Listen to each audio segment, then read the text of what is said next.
place you don't want to be to add value to the market. And this is why you see trainers, and this is that scummy lack of integrity feeling, because now, in order for me to take on a client, in my mind,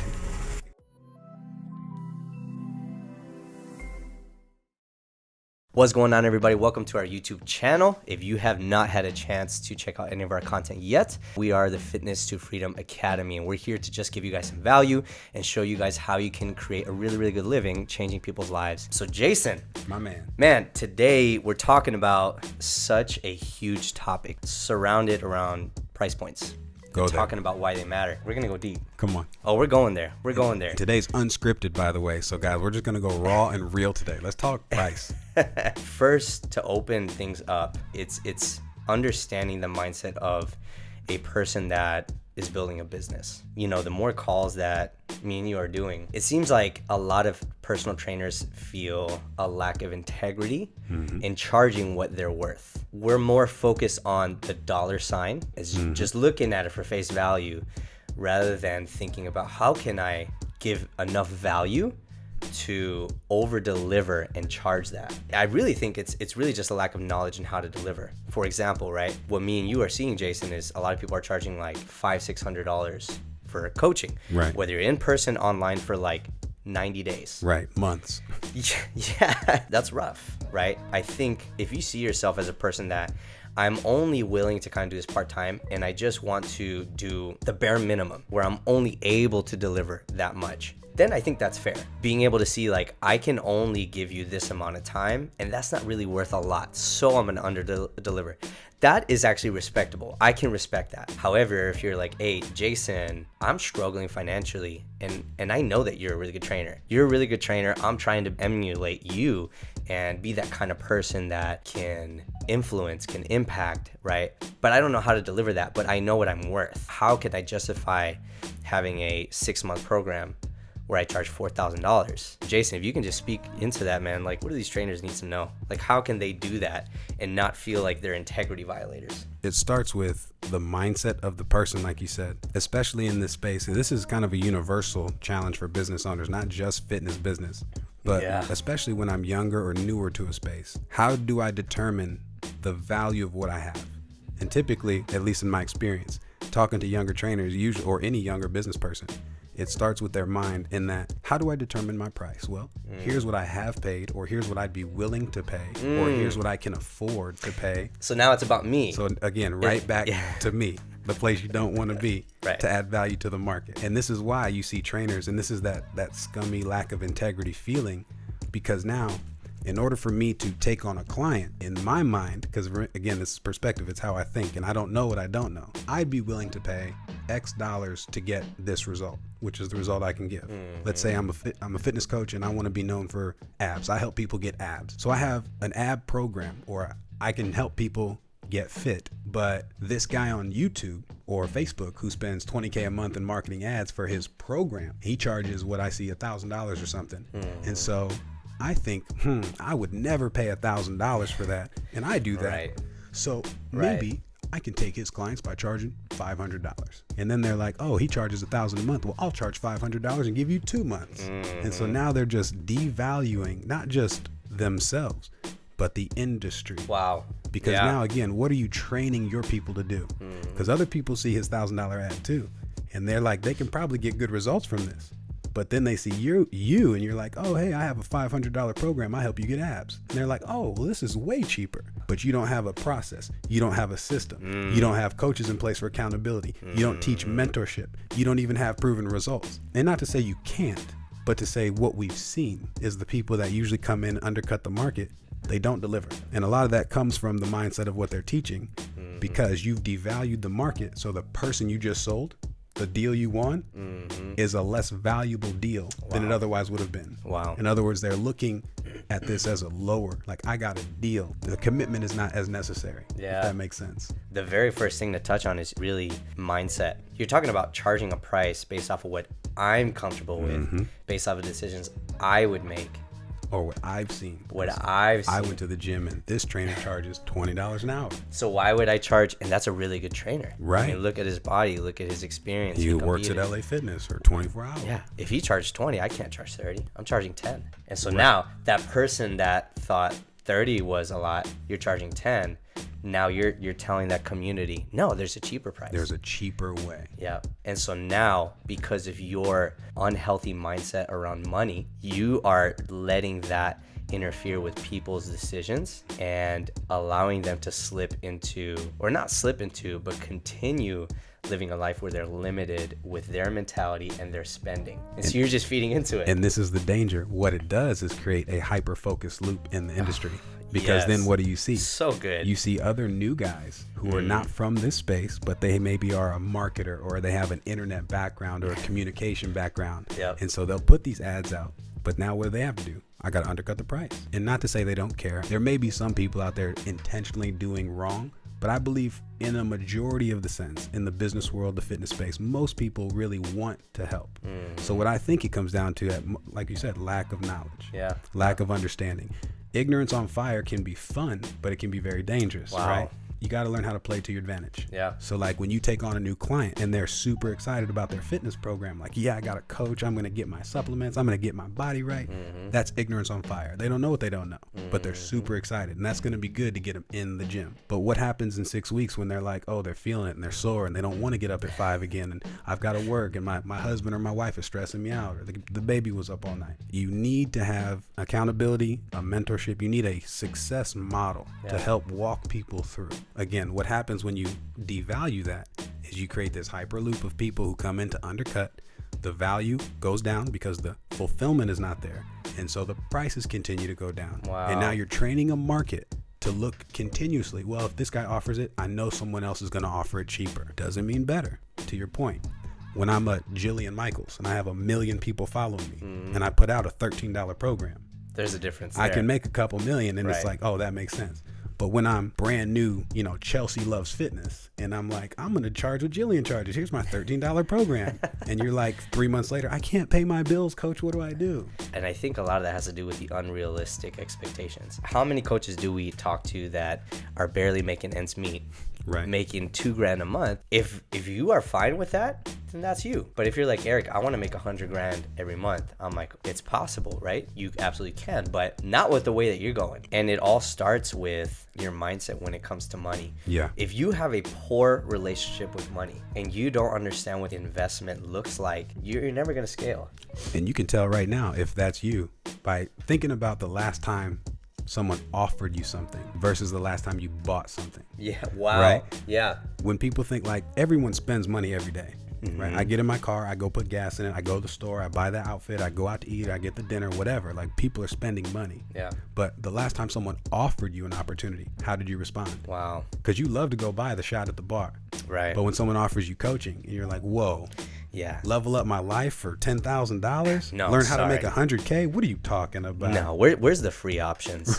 Right. I'm going to look on YouTube. I'm going to go to YouTube. And then it's funny because then we become those people that we are constantly talking negatively about that don't want to hire us. Talk about it. Then we become those same people. And a lot of it's because of fear, right? And I'm not to say anything negative about people that are scared to invest, right? Because everybody's in a certain season of their life where they got to work on things, right? But it's our responsibility as industry leaders, because you are a leader. Good word. You are a leader as a coach. You do not fall under general population. You literally make money by helping people move forward. You lead people. You cannot lead people if you have an unhealthy relationship with money, if you do not believe in investment, if you are thinking like everybody else is thinking, no, what's the cheapest deal? No, what's the free deal? No, what's this? Because then you can't get upset when people don't want to hire you. And we talk about this often. You attract what you are. And that's what we see in the industry, right? We have too many coaches looking for free resources, expecting people to pay premium for their service. And then you get upset when you're like, I have 20 clients, but I only make $3,000 a month. Yep. It's like, well, if you charge more than $6 an hour and you actually give the value in your program so they get results, you're going to be able to retain. Yeah. And the craziest thing is when you stand here, you think I can't stay here because it's going to push people away. But by staying here, it actually attracts more people, but more importantly, the right people to you. Oh, so good. So then let's say that you're like, well, Eric, Jason, I actually have worked on it. Now I actually have a good relationship with money.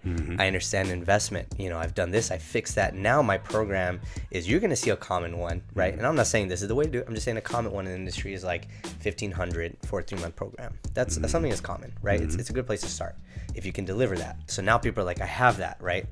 But now how do I deliver that? How do I deliver something different versus a coach who is a world famous competitor offering like nutrition and fitness plans? Like, they're probably going to be top tier programs if they're doing it right? They're like, but that person's charging $1,000. So how can I over deliver? Well, and a lot of that comes to understanding how to deal with objections, which we probably are not going to dive too much into in this one. But like, I just got on a call with somebody right now, like before we ended up jumping on this, and it's really understanding what it is that you can deliver, what makes sense. If I tell somebody like, cool, so actually you seem like you're a really good fit, I think you'd be a great fit for this program, so for 6 months the total is going to be $4,000. Whoa, I mean, the person online that I talked to is charging $1,000. I'm like, cool, so what does that program look like? What do they offer? Fitness and nutrition, accountability. Yep, right. What everybody else offers, right? So I want to explain to you why my program is worth $10,000, but I only charge $4,000. Do you see how that's a completely different story? What a great frame. You see how it's a completely different story? It's just like, okay, yes, $4,000 is a big investment. It is. But I want to explain to you why it's really cheap. It's a cheap price. I love that. Based off of what it could be. How am I now creating an experience for people? And that really goes to going back to what we teach, right? We teach our clients how to build a program based off of an experience that people are not going to get. So good. You have to do anything super fancy, complicated, anything technical. There's some things, right? At the end of the day, you really don't. Right. You really don't. It's first about believing that you're worth that much, right? And that you're able to give value. How can I over deliver? So when you're creating an experience for somebody where you're charging $4,000, but it's really worth $8,000 based off of the experience, at the end of it, they're going to be like, and I literally hear this all the time, this is the most I've ever paid for a program, but I have never experienced anything like this. There it is. There's no magic to it. It's just sitting down and getting to understand that person. If I'm offering Jason an opportunity to work with me, what would really impact Jason? What would rock his world? What is something I can do that's going to like be different than anything he's ever done? And how can I deliver that? And that's really what it is. It's this mindset that attracts exactly who you want, right? Because it's that space as a coach that brings this client who says, it doesn't matter what the investment is. If someone offers me a good opportunity, I'll say yes and figure it out later. Yeah. So as a coach, when he's like, how can I best serve? And as a client, when I'm like, how can I get the most out of this to help this coach go further, right? When it's a service relationship, it starts with who you are, the way you think. And I love how you said it. It all starts with mindset. Or another word I say is a quality decision. Oh, yeah. Now, $2,000 or $3,000 a month, and we kind of, you hear us bag on that. That's not a disrespectful thing. If you're doing this as a side hustle, good job. That's exactly what you want, extra couple grand. Yeah. But most of the people we talk to don't come into fitness for a side hustle. Yeah. They come in here because they want to make changes and impact people's lives. Yeah. They want to be free in their own lives and help other people experience the same freedom. I actually had a call today. A friend of mine reached out from a coaching program and was just like very vulnerable. Said, Jason, I need help. Can you help me? I said, yeah, what can I do? How can I serve is what I said.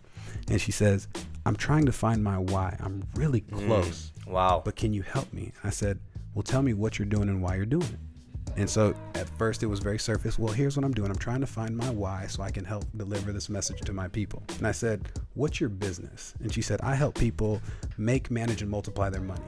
And I said, why do you do that? She says, I want them to have a healthy relationship with money so they can become wealth creators.